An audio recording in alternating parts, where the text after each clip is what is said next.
લોક સમસ્યાને વાચા આપવા માટે હંમેશા અગ્રેસર, જનતાના અવાજને સત્તાના સિંહાસન સુધી પહોંચાડનાર, ખોટાનો પર્દાફાશ અને સાચાનો સાથ. અમે છીએ પોઈન્ટ ઓફ ભારત ન્યૂઝ વિકેર, જે હર હંમેશ છે સત્યની સાથે. વડા તાણા અને વડા જિલ્લા પંચાયતનો સંવાદ કાર્યક્રમ યોજવામાં આવ્યો હતો. વિશાળ સંખ્યામાં સર્વ સમાજના આગેવાનો કોંગ્રેસના ઉપસ્થિત રહ્યા હતા.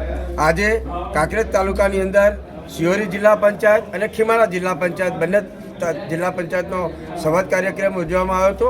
આવનારી સ્થાનિક સ્વરાજ્યની ચૂંટણીને અનુલક્ષી કોંગ્રેસ પક્ષમાં જે કોઈ દાવેદારી કરવા માગતું હોય, કોંગ્રેસ પક્ષ એક વિશાળ હૃદયનો પક્ષ છે અને સ્પષ્ટ અમે માઇકમાં પણ કહ્યું છે કે દેવી પૂજકનો દીકરો પણ દાવેદારી કરી શકે છે, દલિત સમાજનો દીકરો પણ દાવેદારી કરી શકે છે.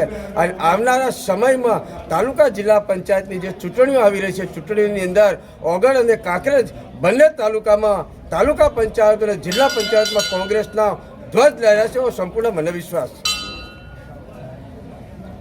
છે.